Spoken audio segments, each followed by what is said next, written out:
everyone, welcome to or welcome back to my channel, and thank you very much for joining me here again today. So as you can see, we are in a slightly different background this time, and that's because we have taken the leap and I am overseas now and starting hopefully a life here. But it's been very stressful and we're getting things on the ground very slowly, and we'll just take it in our stride. But we are here. But the last time we spoke about the case of Felicity Cilliers and how she was murdered by someone that she knew, and it took over 10 years for justice to be served. But in case you have not seen that video, I'll link it up here for you. But just as a forewarning, for today's case, it is quite horrific, so I do just want everyone to bear that in mind as we talk about today's case. But with that being said, let's jump into today's case. Intended for mature audiences only.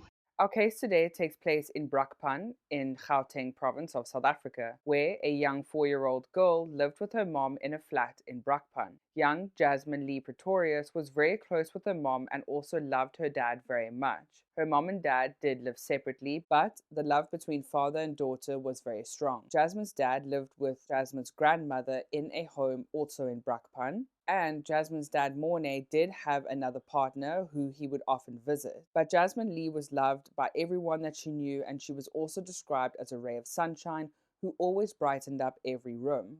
Jasmin-Lee's grandfather is a pastor in a local church, and Jasmine's family was very hardworking but very dedicated and loving to all their children. Sasha, who is Jasmin-Lee's mother, seemed to have a partner as well, because at the time of the incident she was 8 months pregnant. Sasha and her father, who is the minister at one of the churches, seemed to be a part of a biker community in Brakpan, where they would often go out together, and it was a very supportive community. But with all that being said, let's get into the nitty-gritty and the awful details of what happened in December of 2013. Jasmine and her sister Jessica went to stay with Mornay, who is Jasmine's father. So on the 27th of December 2013, Jasmine's father Mornay drove to Sasha's flat to pick up Jasmine and her sister Jessica, where the two children would then spend the weekend with Mornay. Now, as I said earlier, Mornay lived with his mother, and also living with their mother was Mornay's brother, Sarel. Now, Sarel du Toit lived with his mother and his brother Mornay, and Sarel was apparently very close to Jasmine and Jessica. Jasmine absolutely adored her uncle. They would often play together, they would talk together, and they were just very close apparently. So let's talk a little bit about Sarel du Toit. Sarel du Toit was said to have been sexually abused at a very young age, allegedly. Sarel's mother, who he's staying with, had a friend, and she would often come to the house, where apparently Sarel said that when he was 5 years old, he was inappropriately touched by this woman. Then at 14 years old, Sarel also said that he needed to work because he needed to support the family. So when Sarel was 14 years old, he would have odd jobs and he would do things around the community or around the area, where he would do gardening or things like that.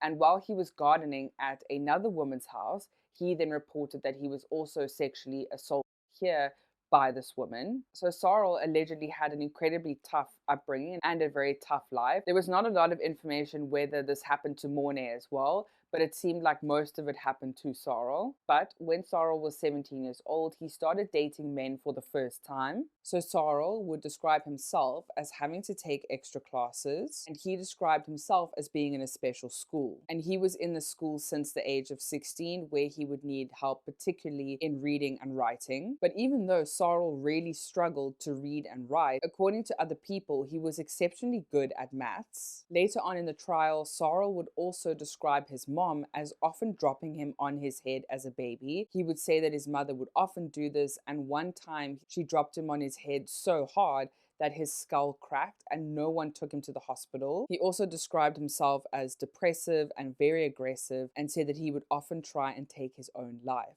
So that's a little bit of a backstory, but now let's get back into the case. But before we get further into the case, let's just talk about Sarel one more time. And just before the incident occurred, he did break up with his long-term partner, who had been dating for a couple of years. But then on the 28th of December 2013, like I said, the two children were staying with Mornay at their grandmother's house. So then Mornay and Sarel decided to go out for the evening. They were going to go out drinking, and Jasmine and Jessica would then stay with their grandmother. So when the two men had enough, Mornay then said to Sarel, "You go back to mom's house, I'm going to go stay with my girlfriend." So Mornay then went off to stay with his girlfriend, and Sarl headed back to the house. When Sarl then got to the front door, he unlocked it, he walked inside, and he then started walking towards his bedroom. But before he could get to his bedroom, he walked past his brother Mornay's bedroom. And inside this bedroom was young Jasmine. She was fast asleep on Mornay's bed, all alone.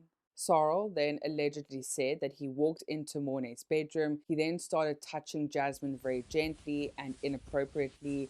He then stopped and he walked out of the bedroom. But as Sarl was about to leave the bedroom, he kind of stopped at the door frame. He paused for a second and he then turned around back into the bedroom, where he then picked Jasmine up and took her to his bedroom. Now, when they got into the bedroom, Mornay then took Jasmine's underwear off, her pajamas, everything, and he then proceeded to rape her. Now, of course, being incredibly young, this was immensely painful. So Jasmine, being 4 years old, woke up from this and she looked at her uncle and was about to scream, but then Sarl put his hand over her mouth, and then he was trying to stop her from screaming while he's continuing to do what he was doing. And then she was still trying to fight back. She's trying to pull his hand off of her mouth. Her arms are flailing around. And then he started to panic. So he then put his hands around her neck and proceeded then to strangle her while he proceeded to also rape her. Once Sarl was done and he noticed that Jasmine was no longer moving, he then just decided to pick her body up and shove her under the bed. Allegedly, Sarl just went back to sleep and he fell asleep perfectly fine. The next morning, everyone did wake up and they noticed instantly that Jasmine was no longer in the house. So Sarl then called Mornay to say that his daughter was not in the house. So Mornay comes rushing back to the house. He then notices that his daughter isn't there. He immediately calls the police.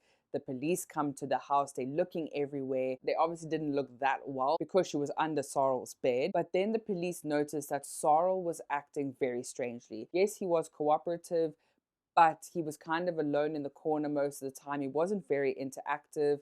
But the more that family kept coming to the house to support Mornay and to help with the search, they noticed that Sarl withdrew even more.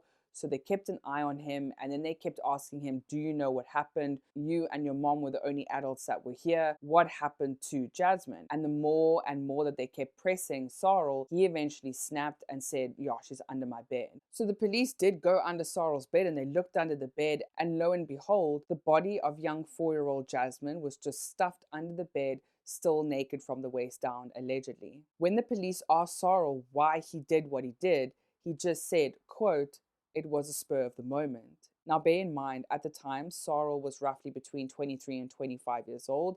There are reports that say conflicting ages, but he was in his early 20s. So Sarl was quickly arrested. He was taken to jail, and the entire time that he was in jail, he was writing letters to Jasmine's family begging for forgiveness. When the trial started, a pathologist was asked to take the stand to discuss what happened to Jasmin-Lee that night, and it is absolutely awful. The doctor said that the pain that Jasmine was in is comparable to a woman giving birth. Bear in mind that Jasmine is 4 years old. Jasmine had bruises on her face and in her mouth, where they said that it was consistent of very hard blows. She also had many scratch marks on her neck and on her face, trying to pry away her attacker's hands from around her neck and around her mouth. So, in the end, Jasmine struggled and was fully and completely aware of what was happening to her. She knew her attacker, she watched her attacker take her life, and the doctor also said that there was so much going on at the time of Jasmine's death that while she was being raped, there were so many other things that could have caused her death. When a psychiatrist asked Sarl why he did what he did, he said that he was just playing and he didn't mean to do what he did. The DNA and semen that was found inside Jasmine's body completely linked Sarl to the murder of his 4-year-old niece. During the trial, the judge said that even though Sarl had a very low intellect, he said that it was not a mitigating factor because of his low intellect. He said that because he had a very low intellect, that he would be even more of a danger to society because his chances of rehabilitation would be incredibly low. So in the end, Sarl du Toit was sentenced to 2 life sentences for the murder and rape of Jasmin-Lee Pretorius. Sasha, Jasmine's mom, said that during the trial, quote, even though I have lost a child, I am now helping others who have lost children. I use Jasmine's experience to help other people. It's only God's grace that's making me strong. Maybe after the trial, I can work on forgiveness. end quote. So many people were affected by this case, and the backlash was intense, as you saw in the clip earlier in this video. The police worked really hard to try and protect Sarl from the mobs that were so angry and offended by Jasmin's death. And I do understand that it's a conflicting feeling whether Sarl should be protected from the mobs of angry people. However, the police are there to serve and protect, and when Sarl was being taken from the prison to the courthouse, he was still innocent until proven guilty. So they had a very difficult time trying to protect Sarl inside the police van. But like we said, he was found guilty, and what he did is absolutely heinous. But let me know what you think of this case down below. I hope everyone is doing very well. Please stay safe out there, and I'll see you again next week. Bye.